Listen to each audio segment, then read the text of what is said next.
Donc dans ce tuto, nous allons voir comment faire en fait une analyse dans l'assemblage. Donc là, un petit peu avant de commencer, donc j'ai fait en fait la même analyse que sur la pièce précédente, sauf que à cette pièce j'ai rajouté un pli central, d'accord. Et du coup, si je regarde là, voilà, donc je suis fait pareil, hein, je suis venu mettre 4 encastrements dans les coins et j'ai charger ma tôle, d'accord, sur ces deux surfaces-là. Et le résultat donne le suivant. Donc on voit que la tôle se déforme toujours, mais un petit peu moins. Pas tant que ça, un petit peu moins. Hein, d'accord. Donc le pli en fait rigidifie la tôle, mais enfin, au niveau de la déformation, c'est pas flagrant. Donc dans un troisième temps, donc j'ai créé une ridelle. Donc j'ai pris cette fameuse ridelle avec le pli central, et sur cette ridelle j'ai rajouté en fait des goussets. Donc, je vais fermer un peu tout ça. Voilà, pour qu'on y voie clair. Je rouvre ça et je vais faire l'analyse de mon assemblage. Donc, c'est comme pour une pièce, hein. Voilà, modèle vierge, coque,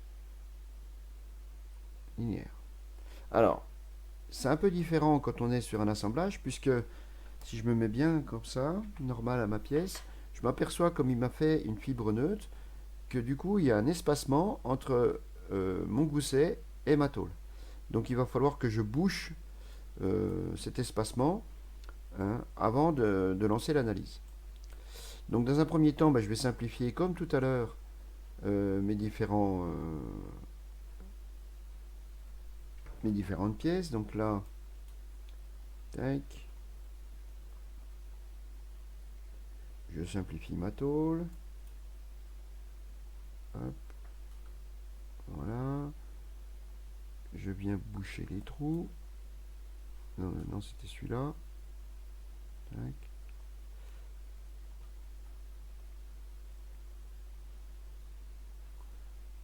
Voilà. Je vais venir un peu simplifier mes goussets, puisque là, en fait, il y a un petit chanfrein qui est là. Restriction.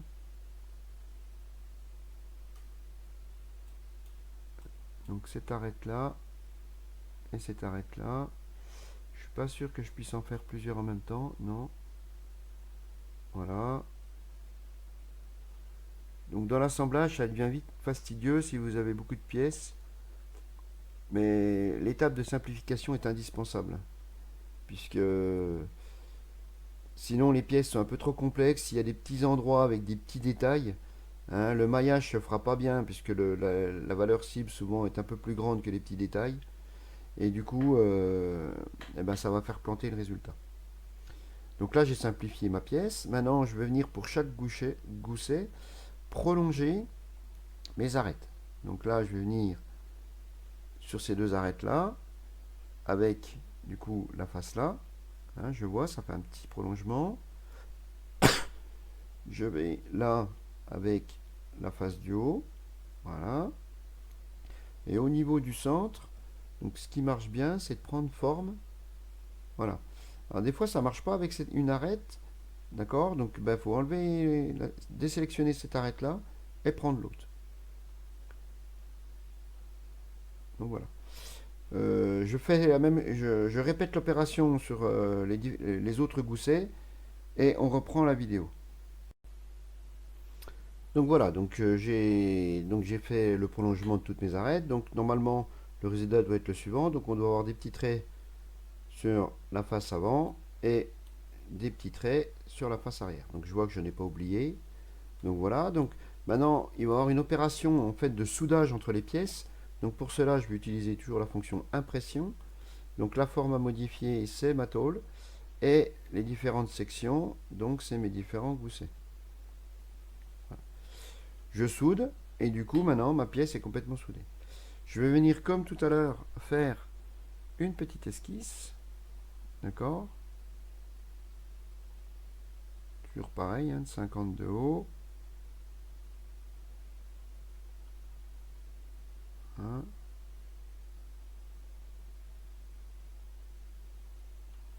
Voilà. Cette esquisse, je l'imprime sur ma tôle. Et voilà. Et après, bah, comme tout à l'heure, hein, je vais venir remettre des encastrements. Donc sur mes faces, tac, tac, tac, tac. Voilà. Hop, je vais mettre une petite force surfacique. Force surfacique, toujours 200 décanewtons. La direction dans les Y, dans le sens moins. Hop, là je rajoute ça, là, là, là. Donc je vais pas dire que la force appuie sur le centre de ma tôle, hein, puisque le contact doit être que là. Voilà. Je lance le calcul. Il me propose du coup maintenant un maillage plus petit, hein, parce que les pièces comme les goussets sont plus petits. Voilà. Et je relance mon calcul. Tac. Et là on voit, alors des fois vous ne trouverez pas le même résultat si votre cible, le même résultat que moi, si la cible que vous avez choisie, la cible de maillage est plus petite.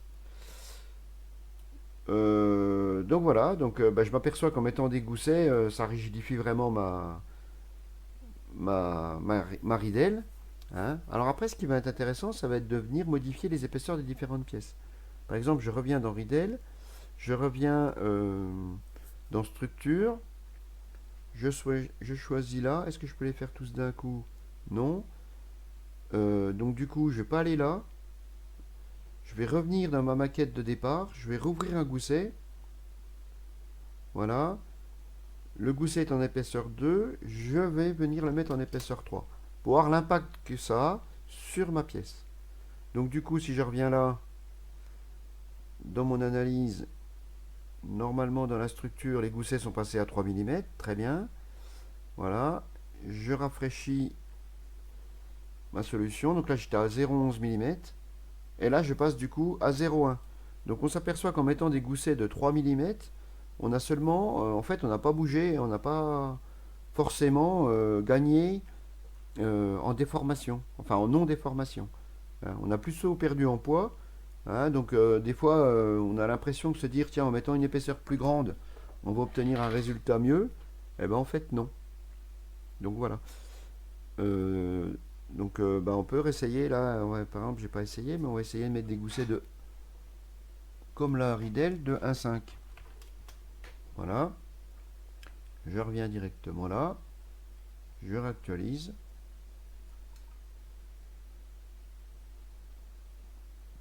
Voilà. Donc en fait, on s'aperçoit que l'épaisseur du gousset n'a pas d'importance. Ce qui serait intéressant après, ça serait d'enlever des goussets et de voir le nombre de goussets qu'il faudrait mettre. D'accord? Pour optimiser au mieux la déformation et le poids de ma pièce. Hein.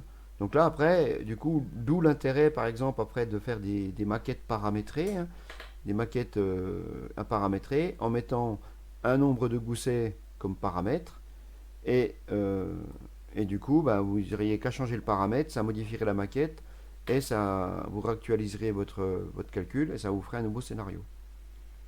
Donc voilà. Donc comme tout à l'heure, hein, vous pouvez après exporter un rapport et ainsi de suite.